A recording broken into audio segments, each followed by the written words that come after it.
अस्सलाम वालेकुम बिलादरी, क्या हाल है? ठीक ठाक हो? उम्मीद करें आपका सारे भेड़ा बेरा ठीक ठाक हो। सुनाई दी जनाब बात एक शार्टकट वीडियो सिर्फ चूने के पानी देते जेड़े तरीके नाल असां बनाया असां अपने दोस्तों नाल शेयर करेंदे पे हैं। वो तरीका इस तो शायद कोई मुख्तलिफ तरीका हो तो उस चीज़ का सानू नॉलेज ही नहीं है और उस तरीके असां बनाया नहीं।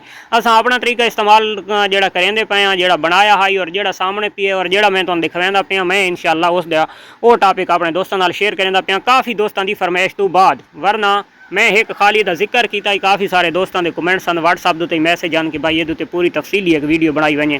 तो ये तुम ड्रम दे पे हो तो ये जेडे दूधिए जेडे शहरों के दुध बेचने तो वो खास करिए जो कैमिकल वाले ड्रम रखी वे होंगे। इस ड्रम के मैं मिण के पानी नहीं पाया, ये 50 लीटर पौंदा या 40 लीटर पौंदा। तो ये कुछ ड्रम तकरीबन ये 40 तो 50 लीटर पानी आता है। ठीक है। अच्छा, इस ड्रम में मैं किया फुल कि ये हुण तकरीबन इस कोई 15 तो 17 लीटर पानी बच्चा पिए बकाया जड़ा तो ये मैं इतने तक भरा होया बकाया पी गए जानवर, ठीक हो गया। अच्छा, इसका हुण मैं तरीका इस्तेमाल अपने दोस्तों दसैना और खास कर बनावन का तरीका दसैना। 5 किलो जनाब तुसां चूना गिनना है, वो चूना गिनना है कि जेड़ा पत्थर वाला चूना होंदा है। चूने नूं गिन के आवना है तुसां जनाब, डब्बे नूं धोवना है अच्छी तरह।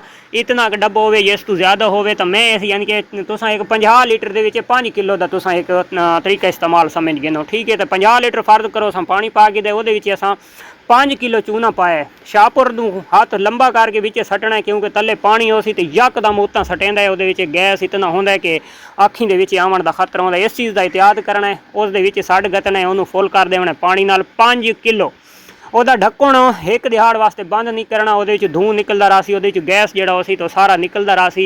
तो तुसां उस दे नज़दीक तक भी नहीं वजना। उस तो बाद तुसां उसनूं तू ढप देवना। पहले जेडे दिहाड़े होने जिले उस टाइम उसका गैस निकलता पियो सी, उसका ढक्कन उत्ते नहीं देवना। तुसां कपड़ा एक बंद छोड़ना ताकि वह जो गैस हो सी ऑक्सीजन हो सी वो भी निकलता रहे और उसका साह भी बंद ना हो।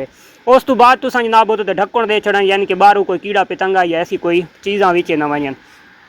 वज जनाब उस उत्ते ना एक जिमें एक बिल्कुल तवा टैप ऐसी एक किंगरी जी बन के आ वड़दी है तो इस उत्ते वो चीज़ इस टाइम मौजूद नहीं है। ठीक है।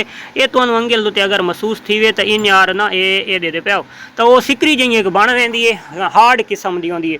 वो सिकरी तुसां चाह के तो बाहर ज़ाया कर देवनी है। चूने वाला जो पानी हो सी तो वो इं हो सी जिमें एक सादा आम पानी सादा पानी भरा हुआ होंदा तो बिल्कुल सेम वो शक्ल हो सी। जो चूना हो सी वो तले जमीन ते बहा वैसी, जोड़ा उसका लिक्विड हो सी वो भी बहा वैसी, जो पत्थर हो सी वो जमीन ते बहा वैसी तले। जी सिकरी हो सी तुसां चाह के उन्हें ज़ाया कर देवनी है तो बकाया तुसां तुहाडा पानी थी वजना तैयार। इसनूं आखदे चूने का कैल्शियम। हुण मैं जनाब वो जो टब पीए तो वो टब तुसां एक ला गिनो 20 लीटर का। ठीक है। 20 लीटर तो कुछ है आँधी उस ज़्यादा है, लेकिन एक 20 लीटर का तुसां एक अंदाज़ा ला गिनो। 20 लीटर के मैं एक चाय वाला कोप पैंदा रहना या एक गिलास समझ गिनो, जेड़े नाल पानी पीने शीशे वाला या स्टील वाला तो एक गिलास समझ गिनो।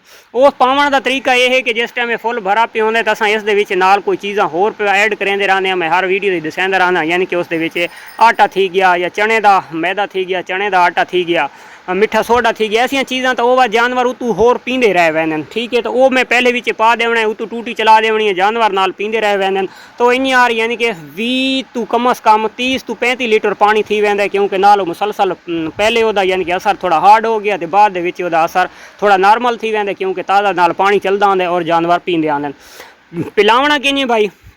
डेली पिलावना है। मैं भाई डेली को ना पिलांदा रहंदा, मैं 1-2 दिन छोड़ के पिलांदा रहना।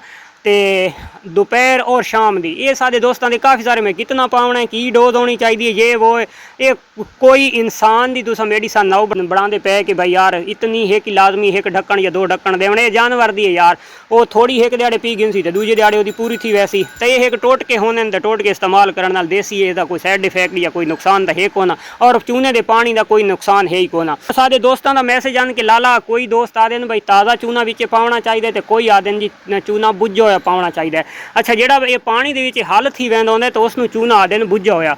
ਇਹਦਾ ਹੁਣ मैं ਤੁਹਾਨੂੰ ਦਿਖਾ ਦੇਵਾਂ ਤਾਂ ਇਹ ਦੇਖ गिनो ये क्रीम बनी पई इस पानी की। ठीक है। ये चूना इनू आदे ने बुझा होया चूना। ये चूना वत असां यानी कि कढ़ के इसे नूं हल करके पानी दे विच तां असां जनाब वत इस्तेमाल भी कर सकते हैं, यानी कि दीवारां दे उत्ते जानवर की खुरली दे विच खुरली दोते या फार्म दोते शैड दोते कई जहाज उत्ते इस्तेमाल कर सकते हैं। यानी कि यह एक कैल्शियम सादा फ्री का कैल्शियम है, यदा जो तलवे वाला लिक्विड जो जम वैंदा है क्रीम जी, तो वह अस इस्तेमाल कर गए, पानी अस जानवरों पिला छुड़ने। तो यह इसका असल तरीक़ाकार। तो जोड़ा दोस्त आते हैं भाई ताज़ा चूना यानी कि विच पाओ तो ताज़ा जानवर पीवें, भाई उस चीज़ के बारे मैंने कोई नॉलेज नहीं है और उस दे बारे मैं कोई चीज़ कमेंट्स करना भी ना चाहता, क्योंकि मैं वो चीज़ इस्तेमाल नहीं की। जी चीज़ इस्तेमाल की है ड्रम सामने पी मैं तुम दिखवा दी है, और उस तो इलावा वो टप है जेह्दे मैं पिलांदा रहना, और अलहमदुलिल्लाह किसी किस्म का कोई साइड इफेक्ट मेरे नज़रों के अगू नहीं टप्पा, और ना ही मैंने कोई महसूस थी है कि कहीं जानवर के कोई ऐसी परेशानी आई हो। तो यह है जनाब अज की वीडियो, तो टाइम है बड़ा सारा शार्ट। तो मिलते हैं इंशाल्लाह नेक्स्ट वीडियो, तब तक देसो इजाज़त, अल्लाह हाफिज़।